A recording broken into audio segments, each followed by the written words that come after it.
Hello and welcome to week 4. Man, we are already a quarter way through the semester. There's a lot going on. Um, Enjoying the conversations, discussions are doing well.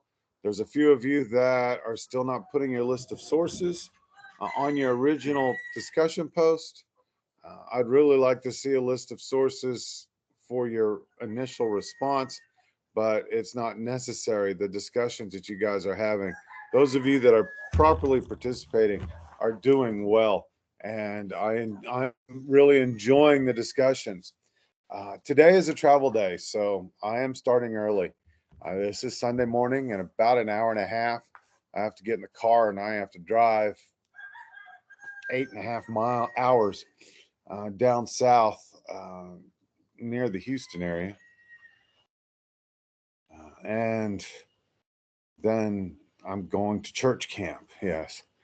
It's the annual mandatory in service chaplaincy in service training uh, at a church camp, a summer camp for kids. Um, every year we go spend a week at church camp. Uh, so that should be fun. I'm going to be out of pocket a little bit. I am told, I got an email on Friday that said AT&T doesn't work very well down there at this camp that we're going to, and that's what my phone is. So I will do my best to get online to grade things. I will do my best to participate in the discussions and all that, but count on me being out of pocket until Friday. Um, we'll see how things go. All right, so let's get on with this week. Let me share my screen.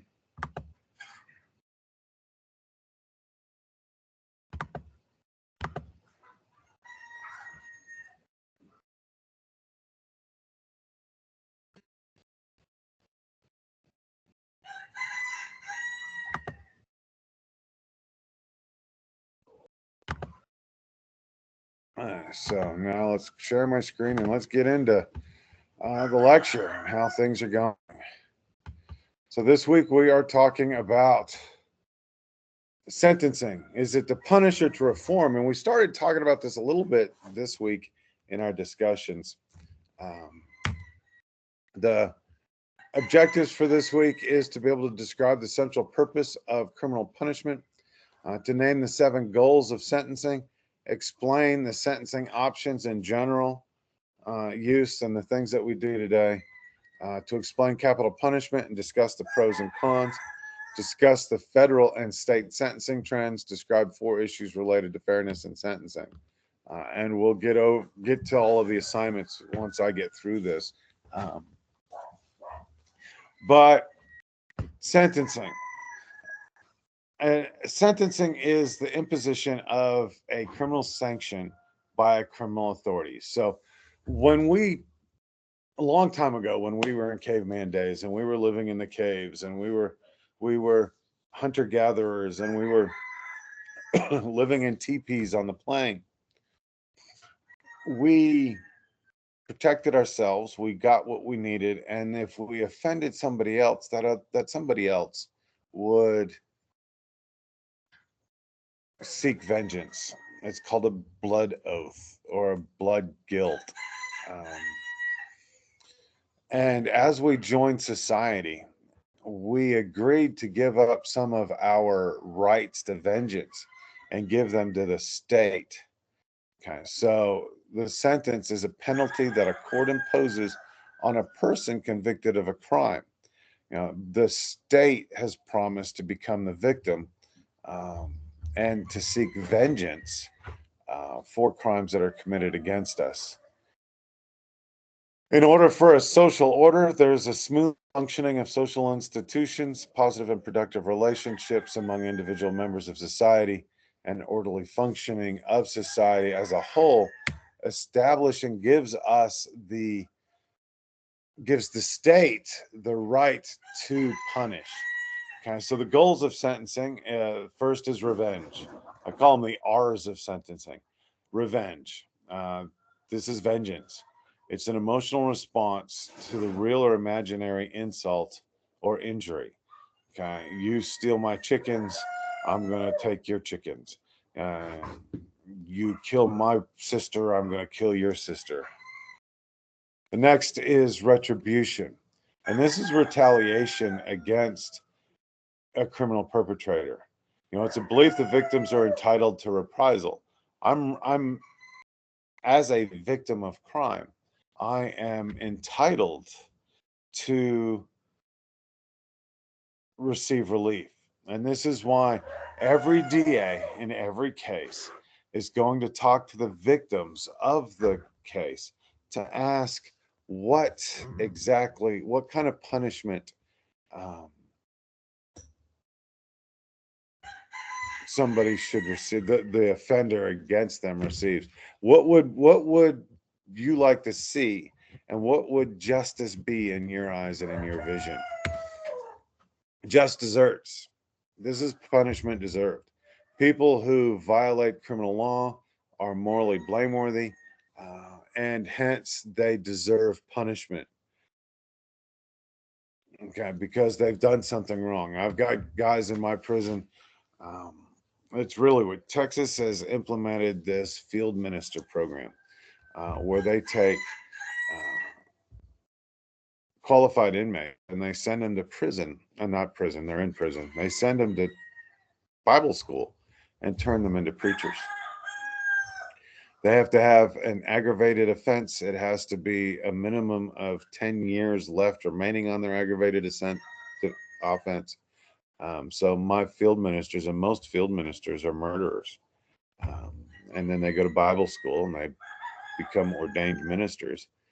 And then they become ministers inside the prison.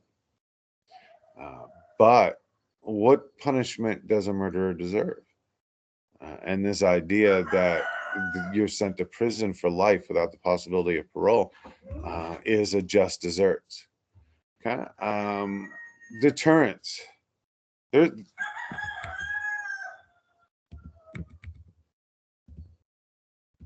deterrence is a discouragement or prevention of crimes through the fear of punishment. Okay. I do not commit murder because I'm afraid of needles and I don't want to receive the death penalty, so I'm not going to kill somebody. I don't want to go to prison, so I'm not going to steal, rob, rape. I'm not going to do any of these crimes because I'm afraid of the punishment. Um, so, inside of deterrence, there's specific deterrence, which I've already been describing. I am afraid of being punished for committing a crime, so I'm not going to commit the crime. General deterrence is that we punish individuals for committing crimes to set an example for the rest of society. Okay, so during the war on drugs, which we talked about a couple weeks ago, during the war on drugs, if you were arrested and convicted for trafficking, you could find yourself in prison for 40, 50 years for distribution of methamphetamines or cocaine. There was a couple of years, a few years, there in the 90s and early 2000s, where people were complaining that a drug dealer received more time in prison than a murderer did. Okay, so the general deterrence is that we use punishment, we use sanctions, we use prison as a way to enforce societal codes and to enforce societal behaviors. Okay. Then there's the pleasure pain principle. And this pleasure pain principle idea is that actions are motivated primarily on a desire to experience pleasure and to avoid pain. It's called the hedonistic calculus. It was brought to us by Jeremy Bentham. Jeremy Bentham said that in every decision that we make, every calculation that we make, we um, have the pleasure pain principle. So, what reward, what pleasure, what things am I going to receive by acting this way or making this decision? And I weigh that against the risks and the pain and the punishment and the things. So the example that I always use is a peeping Tom. So a peeping Tom is looking in somebody's window, and we're going to use the guy as the peeping Tom and the woman as the victim. So the woman just gets out of the shower, and there was this. Well, let's bring it to real life here for a second. There is this program that's called the 4Bs. It's a feminist anti-man movement that started in South Korea. Now it's here in the United States as a protest against the Trump presidency and his quote unquote outlawing abortion. So the 4Bs in South Korean, it's the actual word is it's BIE, or it's pronounced by the 4Bs. And it's no dating, no marriage, no sex, no children. It means the 4 no's. And I forgot where I was going with this story. Oh, the peeping Toms. And the reason why they've started this is because of the surveillance, Big Brother surveillance system of the government. So the government was putting surveillance cameras all over the place. And some of these surveillance cameras allowed men to watch women in, we'll call them intimate situations, whether they were in the bathroom, using the bathroom, whether they were in the shower, whether they were in the changing room at the store, places where they were getting naked or doing other things that occur while you were naked. And these videos were then exchanged and sold back and forth on the social media app called Discord. So, and these things happen here in the United States as well. So what benefit is there for the peeping Tom to watch a woman take a shower, get dressed, go to the bathroom, have sex with herself or others? What pleasure is there in that for men? Well, there's a sexual gratification. There's the thrill of being caught or not being caught, you know, and then you've got your sexual release that's involved with that. But what's the pain principle? What's the damage? What pain is caused by the offender who's the peeping Tom?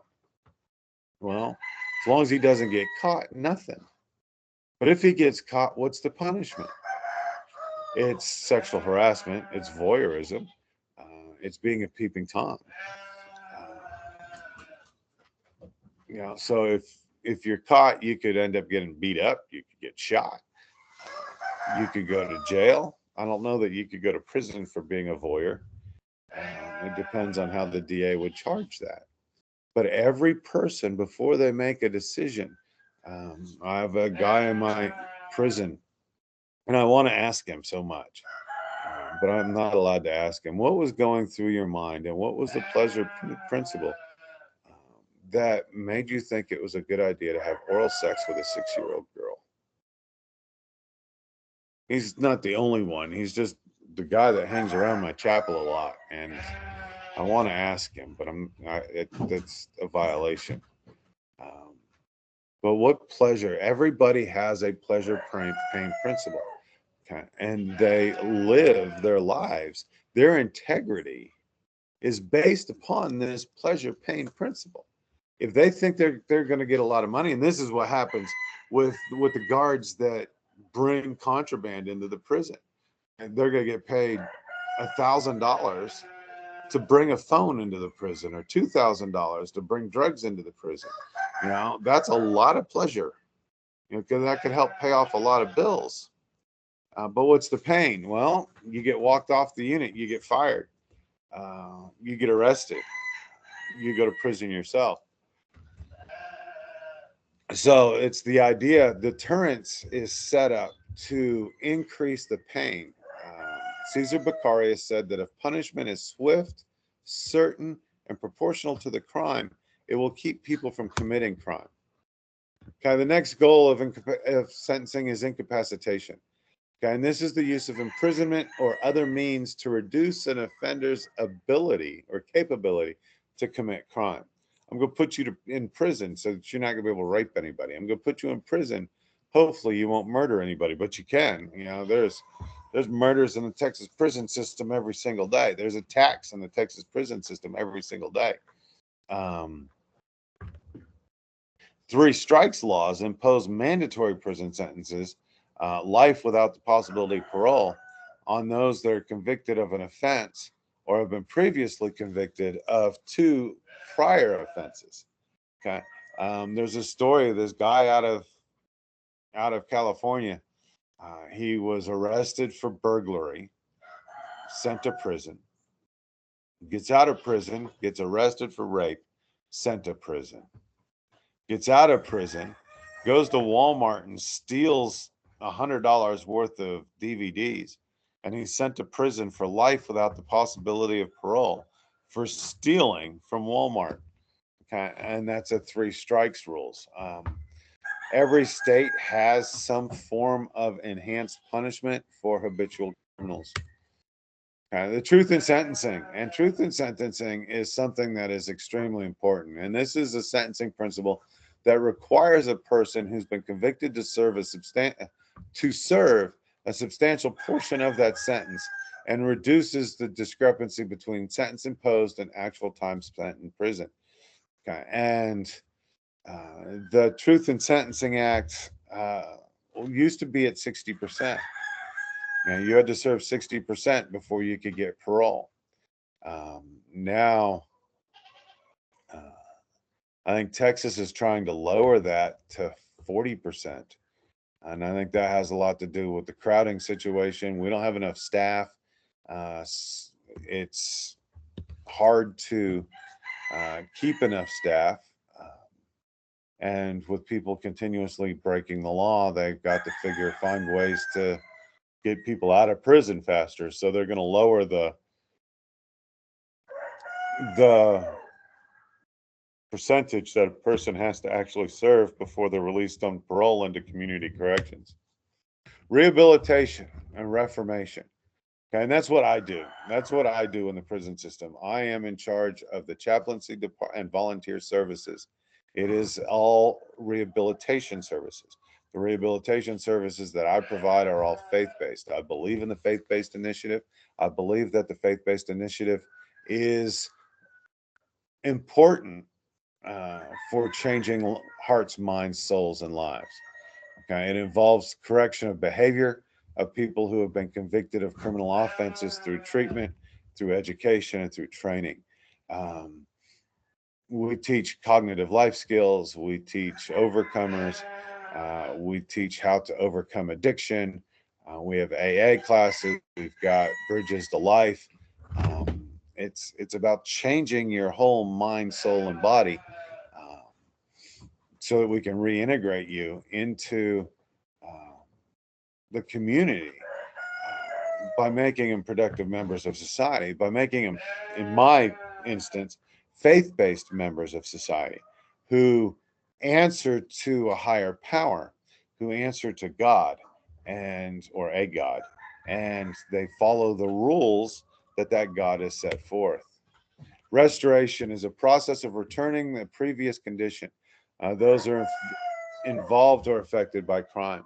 Restorative justice is something that you find in Minnesota, you find it in Vermont. It was part of Hammurabi's code. Restorative justice is a systematic response to wrongdoing, and it emphasizes on healing the wounds of the victims and making society right. Okay, so if the Apache in their truth circles, they had a form of restorative justice, and I kind of like that that idea. Go eat your food, dog. Go eat. Um,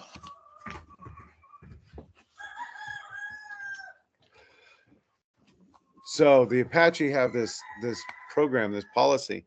Um, so let's say that you got in a fight and you killed somebody and you murdered somebody. A lot of times in history, that person would be put to death. That person would be exiled. But in the Apache tribes, um,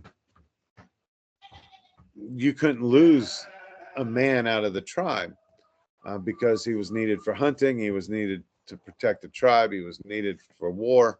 So he was sent, and he was responsible for taking care of the dead man's family. He was responsible for making sure that she was able to move with the tribe and she had food and she could feed her children. And he had to take care of them. It would become his responsibility. So he would have all the duties of being a husband with none of the privileges of being a husband, if you understand, catch my drift. Um, Victim impact statements come with restoration, and it's a description of the suffering that the crime has caused the victims. And the offender has to sit there and listen to what they did and how this this victim's family member feels, and their emotions that are involved with this crime. So, restorative justice or criminal community justice programs, um, they're listed here. I'm not going to read them all. But they're all set up in a way to bring about and to make society whole. Um, Somebody spins donuts in my front yard. Their job is to fix my yard, and then they have to do my landscaping for a set period of time to make sure that my yard is taken care of. You're put on graffiti squads, and you have to go beautify the city. There's things that you have to do to restore your name, okay, and restore your reputation. Other sentencing options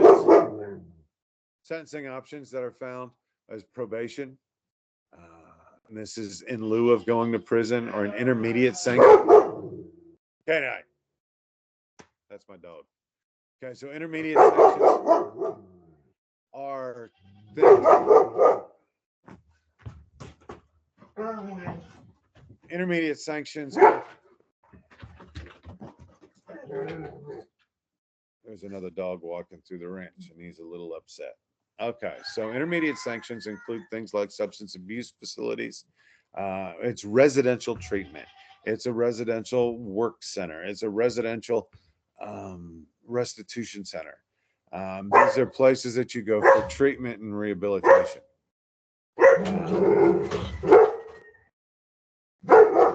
Then there's jail and there's prison. And parole. Parole is as opposed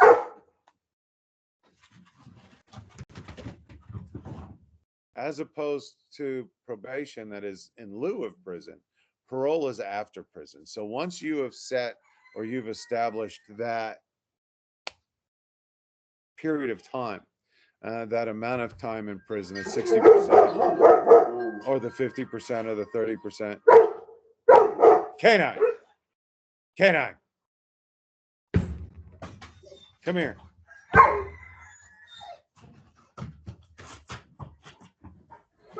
You get parole and community correction.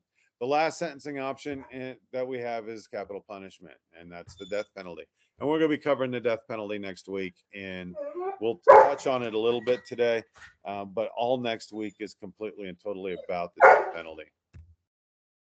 So types of sentences. The mandatory sentence are those that are required by law under certain circumstances, such as the conviction of a specified crime or a series of offenses.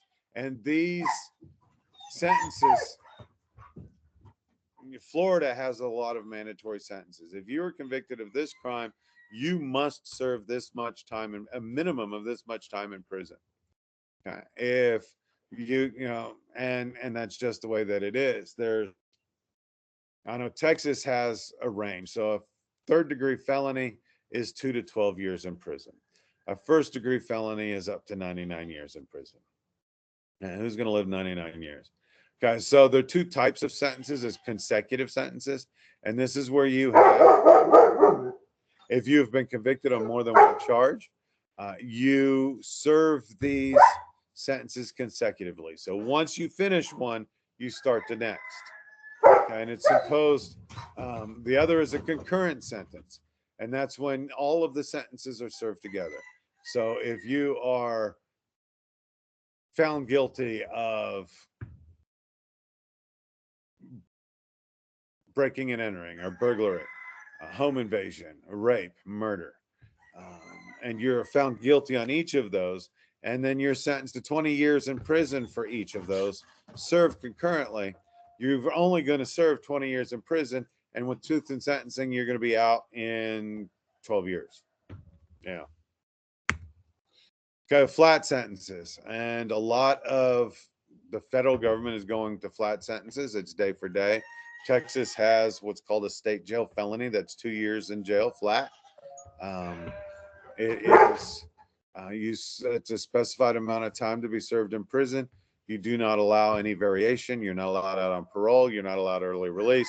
You serve this sentence flat. And then there's an indeterminate sentence, which I've already talked about. Judge specifies a maximum and a minimum length, and generally the parole board determines the actual time of release. A determinate sentence is a fixed term of incarceration.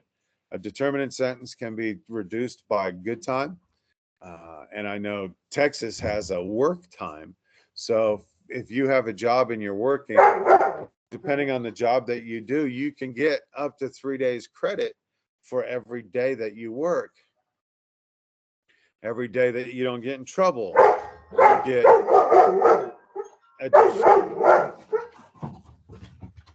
you get additional time.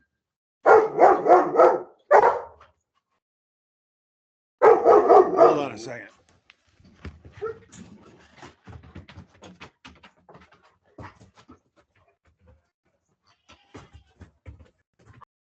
Come here. Come here.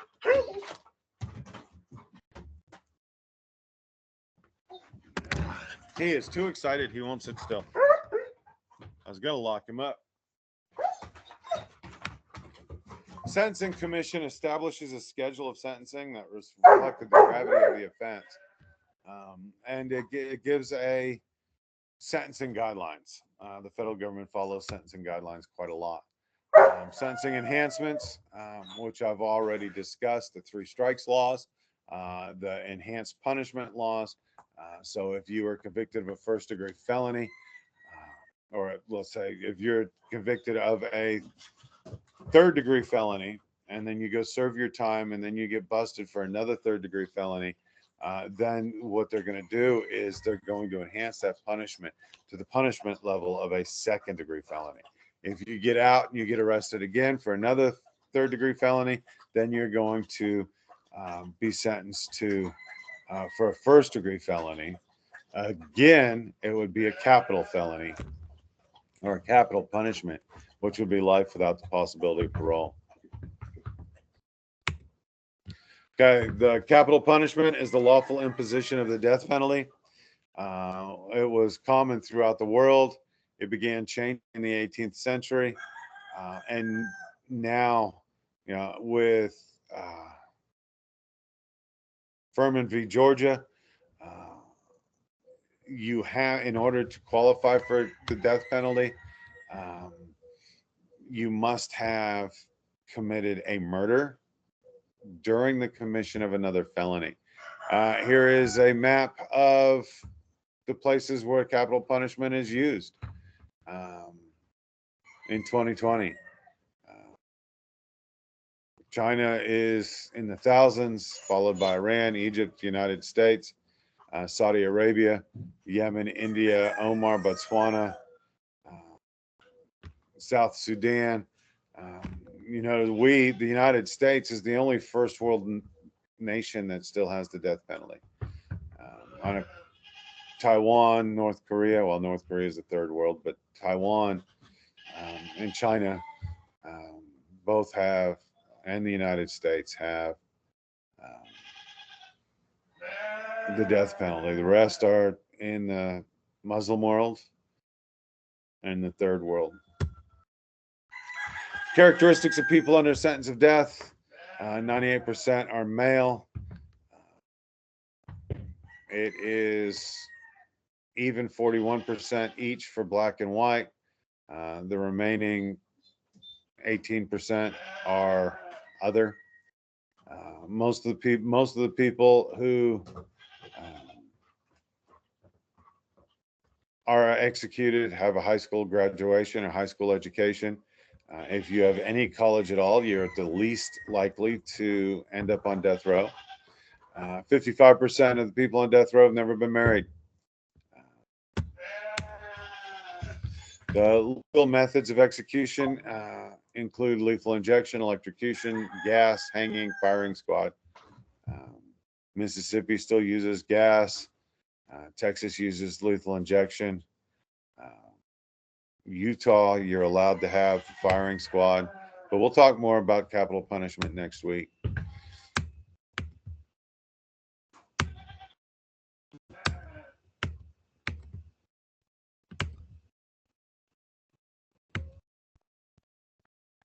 Okay, so the Fair Sentencing Act of 2010 reduced the disparity in sentencing between crack and powder cocaine offenses because you would get a lot longer prison sentences for crack as opposed to powder.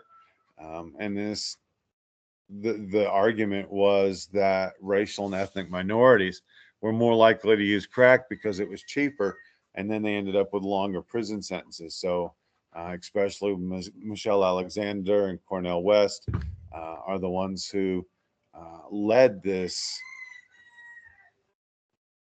argument that crack sentences were stiffer because the racial and ethnic minorities were using crack, and where white people would use powder. Mandatory minimum sentencing was reserved for the most violent offenders. In an attempt, we're always constantly trying to reduce the cost of prison and prison populations. I know, we have a green meeting because I'm a department head. We have a green meeting every month to talk about the things that we need to do to reduce the footprint of the John 80 John Wallace prison by turning lights off, but you can't turn lights off. A prison is the most lit up place in the world. By turning computers off when they're not in use. I turn my computer off every Friday. When I get to work on Monday, it's been turned back on again because somebody goes into my office to use it. But we do this, we reduce prison population through sentencing modifications, by increasing the use of probation and parole, by changes in criminal law and decriminalizing offenses, using jails instead of prisons, early release, and then juvenile sentencing reforms. Evidence-based, data-driven practices and reliance on support of external groups and experts and stakeholders are being used to reduce prison populations. We're using research, we're using data. I am interested in a research project about the recidivism rate. If there is a correlation between the faith-based initiatives in the prison system and recidivism. I think that's an important thing to study, especially because that's what I do for a living. The fair sentencing practices incorporate fairness for both victims and offenders. Proportionality. Again, I told you that Cesar Beccari has said that we can reduce crime if punishment is swift, certain, and proportional to the crime. Swift, in that you don't spend 3 years in jail or 3 years on bail waiting to go to trial. Certain is that if you're guilty, you are going to get punished, and that punishment fits the crime. It is a just desert. So the severity of punishment should match the seriousness of the crime for which the sentence is being imposed. That's proportionality. Equity is similar cases and defendants who are similarly situated should be treated alike, and sentences should be guided by established, regularly applied standards and guidelines. Okay, so that is all we have for this today. I am stopped sharing my screen, and I am going to share my screen again.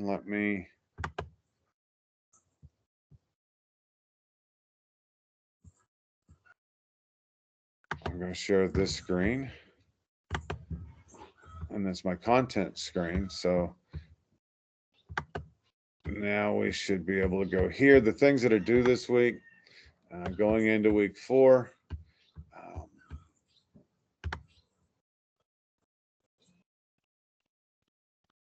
We have 2 discussions and a quiz due this week. I don't have any blue dots telling me that nobody's done any of them. The first discussion, there's no discussion here. Let me get the discussion in there. I will have the discussion in there momentarily. Your research discussion is due today.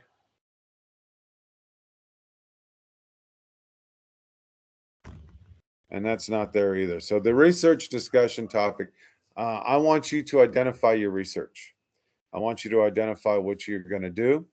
And I want you to identify your topic. I want you to tell me why it's important to you to research it and why it should be important to me to read this discussion. So I'm going to go ahead and close this out. I'm going to get everything done so I can get these discussions loaded. So they will make sure that you have them set and they're visible and everything for everything to do. Have a great week. Again, I will be out of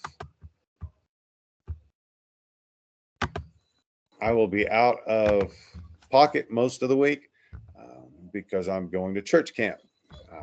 Have a great week. I'll see you in the forums when I get back.